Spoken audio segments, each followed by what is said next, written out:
teman-teman, penikmat cerita-cerita horor di channel Spesial Horor, dimanapun kalian berada.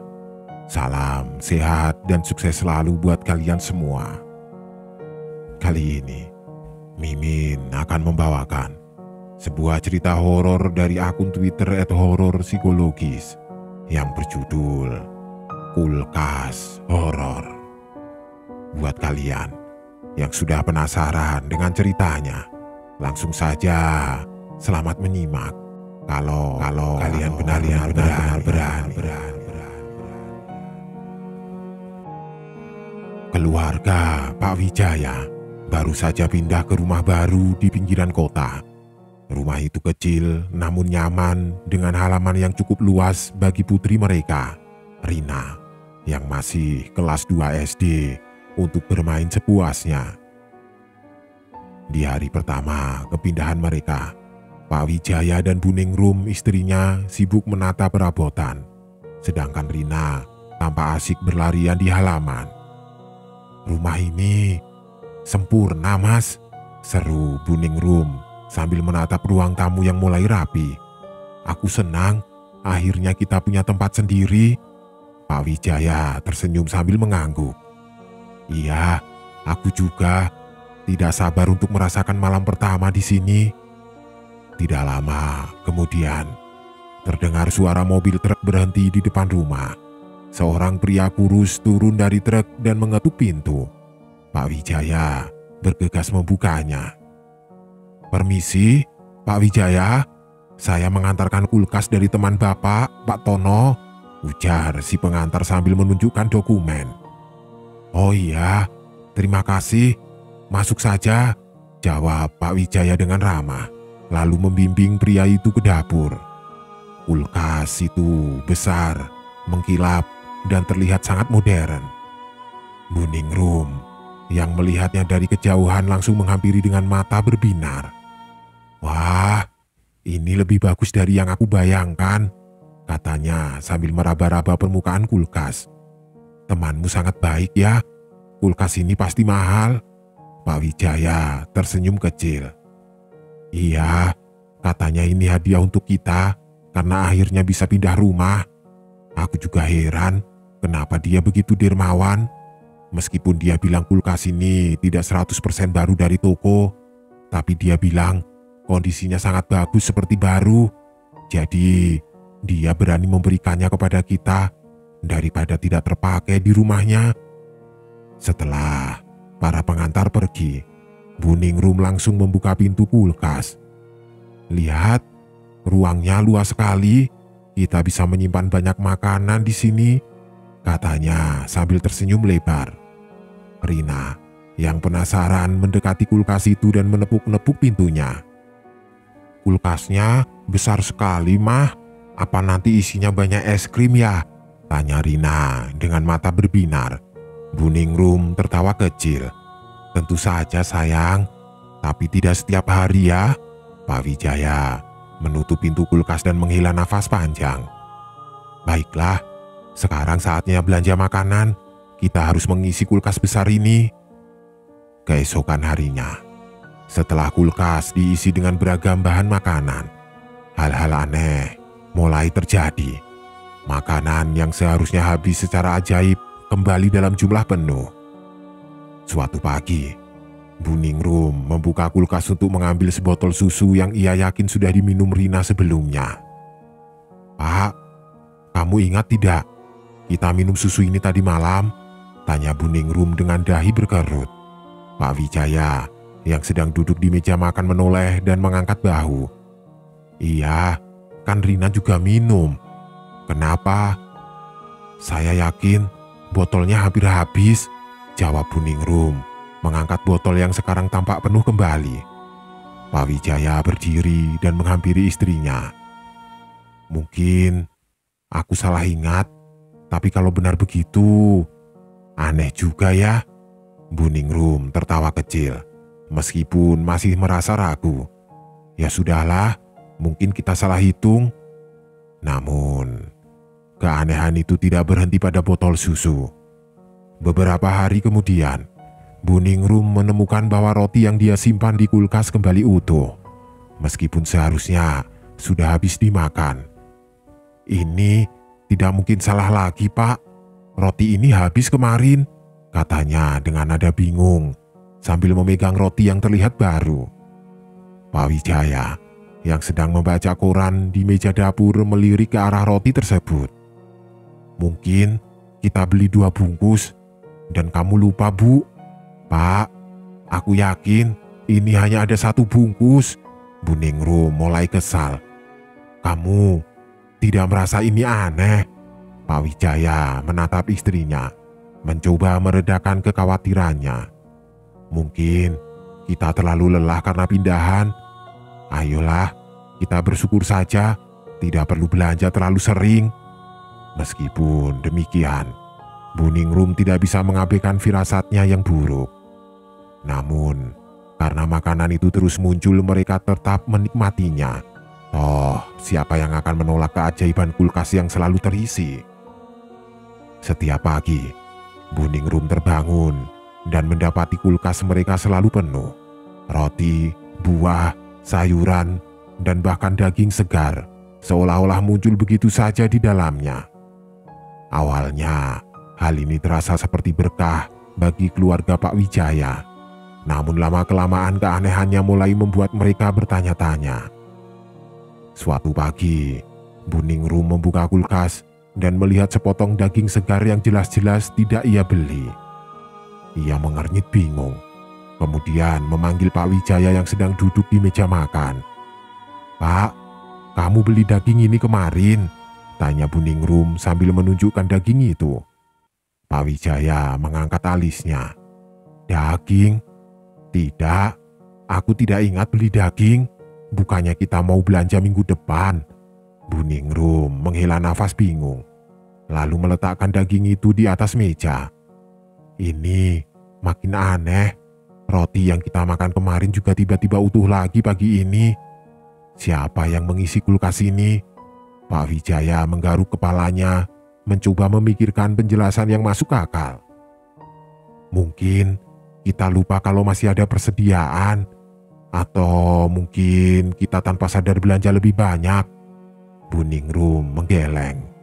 "Aku ingat betul, aku yang mengatur semua bahan makanan. Ini seperti kulkas ini mengisi sendiri, Pak." Pak Wijaya tertawa kecil, meskipun terdengar sedikit gugup. "Mengisi sendiri? Bu, itu mustahil. Mungkin ada penjelasan lain. Lagi pula, bukankah bagus kalau kita punya lebih banyak makanan?" Namun, meskipun Pak Wijaya mencoba bersikap santai, ia tidak bisa mengabaikan rasa cemas yang perlahan tumbuh dalam dirinya. Setiap pagi, kulkas mereka selalu penuh, bahkan ketika mereka tidak pernah mengisinya lagi. Beberapa hari kemudian, saat makan malam, Rina tiba-tiba mengeluh. "Mama, kenapa aku merasa pusing terus habis makan?" tanya Rina sambil memegang kepalanya. Buningrum langsung khawatir dan meraih bahu putrinya. "Pusing? Kamu sakit, sayang?" Rina menggeleng. "Tidak sakit, cuma pusing dan lemes. Aku sudah merasakan ini beberapa hari terakhir, Mah." Buningrum dan Pak Wijaya saling bertatapan. "Apa mungkin ini ada hubungannya dengan makanan dari kulkas ya, Pak?" tanya Buningrum pelan, hampir berbisik. Pak Wijaya menatap piring di depannya merenungkan kemungkinan itu. "Tapi makanan ini terlihat normal, tidak ada yang aneh." "Iya, tapi dari mana datangnya?" desak Buningrum. "Setiap pagi kulkas selalu penuh tanpa kita pernah membelinya. Dan sekarang Rina sering merasa pusing setelah makan dari situ." Pak Wijaya menarik nafas dalam-dalam dan mencoba mengabaikan rasa takut yang mulai merambat ke pikirannya. "Kita harus cari tahu lebih lanjut. Tapi untuk sekarang, mari kita coba untuk tidak makan apapun dari kulkas itu dulu." Namun, makanan dari kulkas itu tampak begitu segar dan menggoda. Sulit bagi mereka untuk menolak, apalagi ketika makanan itu muncul dengan sendirinya, seolah menawarkan kenyamanan yang sulit ditolak.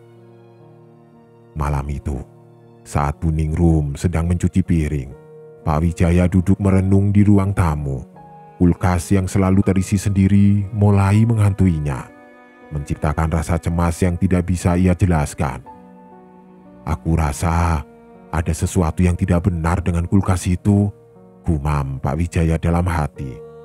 Namun ia belum siap menghadapi kenyataan apapun yang mungkin tersembunyi di baliknya. Semakin sering keluarga Pak Wijaya makan dari kulkas, semakin lemas perasaan mereka. Awalnya, Bu Ningrum hanya mengeluh tentang sakit kepala yang datang tiba-tiba. "Pagi ini kepalaku berat sekali, Pak," keluh Bu Ningrum sambil memijat pelipisnya di meja makan. "Rasanya pusing dan lemas." Pak Wijaya mengangkat pandangannya dari piring dan menatap istrinya dengan prihatin. "Kamu kurang istirahat mungkin. Belakangan kita sibuk beres-beres rumah." Bu Ningrum menggeleng. "Ini bukan hanya karena capek, Pak. Ada yang aneh. Kamu tidak merasa hal yang sama?" Pak Wijaya terdiam sejenak, merasakan tubuhnya sendiri. Memang, ia juga merasa energinya menurun dalam beberapa hari terakhir. Bangun tidur pun terasa tidak segar. "Aku pikir ini karena pekerjaan, tapi sekarang aku mulai berpikir ada yang salah juga." Rina, yang sedang makan roti di sebelah mereka, tiba-tiba menghentikan kunyahannya. "Aku juga sering pusing di sekolah, Mah," ujarnya pelan, membuat Bu Ningrum dan Pak Wijaya langsung menoleh. "Kamu pusing juga, sayang?" tanya Bu Ningrum khawatir. Rina mengangguk pelan. "Iya, kadang waktu belajar rasanya seperti mau pingsan. Teman-temanku bilang aku sering kelihatan ngantuk." Bu Ningrum menatap Pak Wijaya dengan tatapan serius. "Pak, ini sudah tidak wajar. Apa mungkin ada yang salah dengan makanan dari kulkas?" Pak Wijaya berpikir sejenak sebelum akhirnya menjawab. "Aku juga mulai berpikir begitu, Bu. Tapi makanan itu terlihat normal, tidak ada yang basi atau berjamur. Tapi kita semua merasa lemas setelah memakannya, Pak," desak Bu Ningrum. "Ada sesuatu yang salah. Kita harus berhenti makan dari kulkas itu." Meski demikian, rasa penasaran tetap membebani pikiran Pak Wijaya. Dia ingin mencari tahu apa yang sebenarnya terjadi. Sore itu, setelah kembali dari bekerja, Pak Wijaya memutuskan untuk bereksperimen. Dia pergi ke pasar dan membeli beberapa bahan makanan segar, termasuk sayuran dan daging yang belum ada sebelumnya di dalam kulkas. Lalu difoto dengan kamera HP-nya, dan setelah itu dimasukkan semuanya ke dalam kulkas. "Saya mau lihat apakah makanan ini akan tetap ada besok pagi," gumamnya sambil menutup pintu kulkas. Bu Ningrum memperhatikan dari sudut dapur sambil melipat tangan di dadanya. "Kamu yakin ini akan membantu?"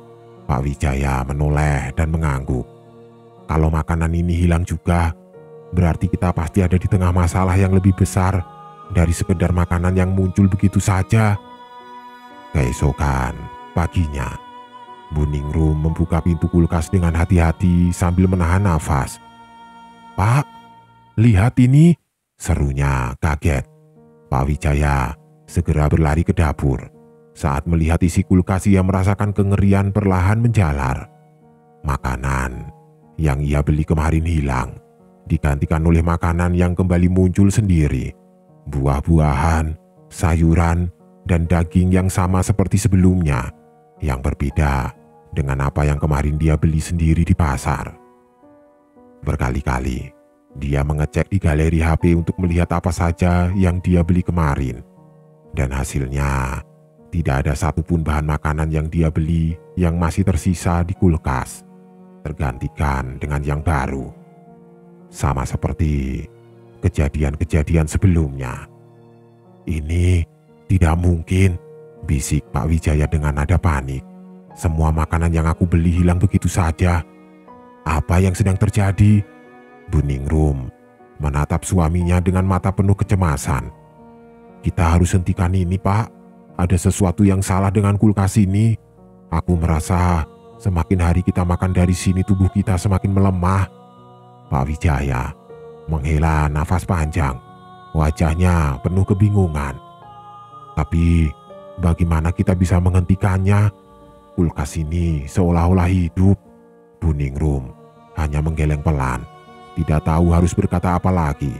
Keadaan semakin rumit dan mereka tidak tahu apa yang harus dilakukan. Keadaan semakin memburuk. Dan Pak Wijaya tidak bisa lagi mengabaikan firasat buruknya tentang kulkas misterius itu. Kelemahan yang dialami keluarganya semakin parah. Bu Ningrum sering merasa pusing sepanjang hari. Dan Rina bahkan mulai absen sekolah karena terlalu lemas untuk bangun dari tempat tidurnya. Malam itu, setelah memastikan Bu Ningrum dan Rina tidur, Pak Wijaya memutuskan untuk menyelidiki asal-usul kulkas yang mengganggu mereka. Pak Wijaya meraih telepon dan menghubungi Pak Tono, temannya yang memberi kulkas itu. "Halo Ton," sapa Pak Wijaya dengan suara rendah, memastikan tidak membangunkan keluarganya. "Halo Wi, ada apa ini malam-malam begini?" tanya Pak Tono dengan nada ceria. Pak Wijaya terdiam sejenak sebelum akhirnya bertanya. "Aku mau tanya, soal kulkas yang kamu kasih itu, kamu tahu dari mana sebenarnya kulkas itu?" Tono terdengar kebingungan. "Kulkas itu? Oh, itu aku beli dari rumah seorang pria tua. Dia meninggal tiba-tiba beberapa bulan yang lalu, dan semua perabot isi rumahnya dijual oleh anak-anaknya, termasuk kulkas besar itu." "Kenapa? Ada masalah?" Rasa dingin merayapi punggung Pak Wijaya. "Meninggal tiba-tiba? Siapa orang itu?" Tono mendesah. "Aku juga tidak tahu banyak tentang dia. Yang jelas, orang-orang bilang dia tinggal sendirian bertahun-tahun. Anak-anaknya semuanya tinggal di luar pulau. Orang tua yang misterius, tidak pernah keluar rumah. Baru ketahuan meninggal setelah beberapa hari. Itu pun karena bau dari rumahnya yang tercium oleh tetangganya." Pak Wijaya merasakan darahnya berdesir. "Kamu yakin kulkas itu tidak ada masalah sebelumnya?" Pak Tono tertawa ringan. "Tidak ada sih Wi, aku cuma mikir buat kasih ke kamu daripada tidak terpakai. Aku sudah terlanjur berjanji kepada salah satu anaknya untuk membelinya. Tidak enak kalau aku batalkan. Tapi kulkasnya masih bagus kan?" Pak Wijaya tidak bisa lagi menahan rasa takut yang mulai merambat di hatinya. Aku rasa ada yang tidak beres dengan kulkas itu, Ton. Makanan di dalamnya selalu muncul sendiri, dan kami semua mulai merasa lemas setelah memakannya." Suara di ujung telepon hening sejenak. "Hah? Makanan muncul sendiri? Kamu serius, Wi?" Pak Wijaya mengangguk meski Tono tidak bisa melihatnya. "Aku tidak bercanda. Semakin sering kita makan dari kulkas itu, semakin parah keadaannya. Rina sekarang tidak bisa sekolah karena terlalu lemas." Tono terdengar ragu. "Astaga Wi, aku tidak tahu harus bilang apa. Kamu harus hati-hati. Mungkin ada sesuatu yang lebih besar di balik semua ini." Setelah percakapan itu berakhir, Pak Wijaya menutup telepon dan termenung di ruang tamu. Kulkas itu mungkin memang membawa sesuatu yang jahat, sesuatu yang terkait dengan kematian pria tua tersebut. Ketika malam semakin larut, Pak Wijaya mencoba untuk tidur, tapi pikirannya terus berkecamuk. Sekitar tengah malam, suara pelan terdengar dari arah dapur.